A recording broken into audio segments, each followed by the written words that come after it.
I'm pleased to welcome you to the 8th of this 4040 lecture series, which, as some of you know, those of you who have been to this series earlier this year, the sense of 4040 was that, first of all, we are using this series to celebrate UCSD's 40th anniversary as a university. We are in early adolescence as far as universities go, but I think we have achieved substantial distinction in such a short period of time, and the lecture series was designed in part to celebrate that. The title 4040 doesn't quite work if you think of it in terms of vision, but we have asked our speakers to look back at the first 40 years, the 40 years of their discipline that UCSD has been around, and then perhaps, if possible, to look forward to the next 40 years, again, not a long span of time, to think about where their disciplines may be going in that span of time. In any event, it was a catchy title. If it got you here, it did part of its job. Our speaker this evening is Professor Patricia Churchland. She is professor and chair of the Department of Philosophy here at UCSD. She's a MacArthur Fellow. She's a president of the American Philosophical Association. She did her undergraduate work at the University of British Columbia, did graduate work at the University of Pittsburgh, and then at Oxford University. Before joining our faculty in 1984, she was a professor at the University of Manitoba. She is internationally known as a scholar who brings the facts of neurosciences to bear upon the speculations of the philosophy of mind. She's widely honored for her work, and she is widely recognized as an outstanding teacher by her students at all levels. Please join me in welcoming Patricia Churchland.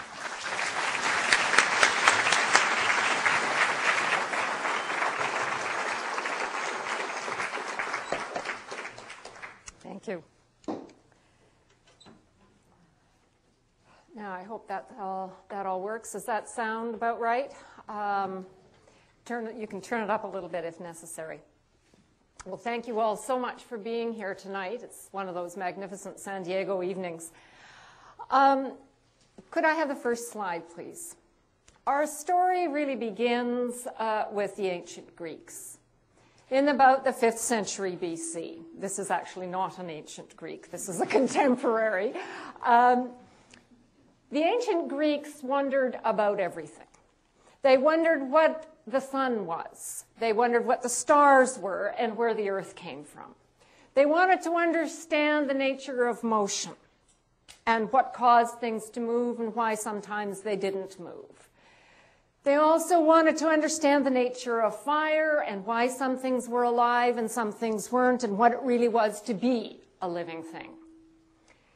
In addition, of course, they asked questions about us. They wanted to understand the nature of perception and how it is that we can perceive things that are external to us. They wanted to understand the nature of memory and decision-making and what it is that's the difference between being asleep and being awake.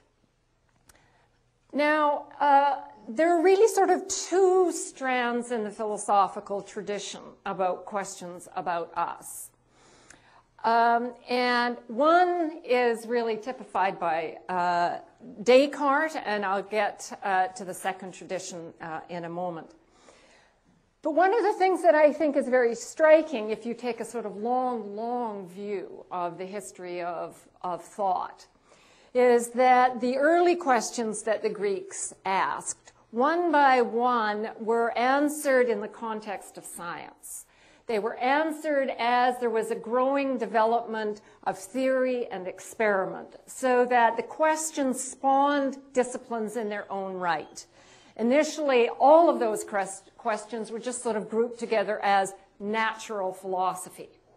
But as time progressed, astronomy first actually became a science in its own right. Following that, chemistry became a science in its own right, and physics, and then later biology and psychology. And where we really are now, in a certain sense, is the science of the mind. We understand reasonably well what the nature of fire is. We understand reasonably well what the sun is. And the kinds of questions we can ask now are still related to the questions that the ancient Greeks asked, but we can now ask them in a scientific context. The two traditions, then, that there are about the nature of the mind and what it is that makes us us diverge in the following way. Descartes took the view that there must be two very different substances. There's the physical substance that makes the body and makes the brain. In addition, he thought there must be a non-physical substance that is the mind or the soul. Now, he had essentially two arguments for this. The first argument was a kind of I can't imagine argument. He said, look, how could it be that stuff like flesh could think and reason and use language in a creative way? He could understand how there could be a reflex, and he actually did some interesting physiological work on that. But what he said was impossible for mere meat to do was to think and to reason. It just seemed beyond imaginability, which in a way is not surprising, because at that time, the only devices that he could use to reason from were things like clocks, fountains, and other mechanical devices. He knew nothing about electricity and nothing about electronics or the possibility of computers.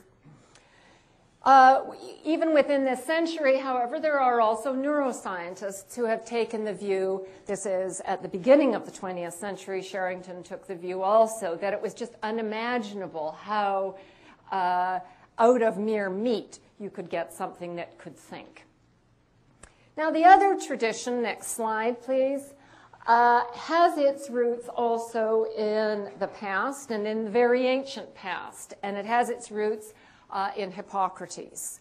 Hippocrates in the 5th century BC was a physician, the same Hippocrates that we all know from the Hippocratic Oath.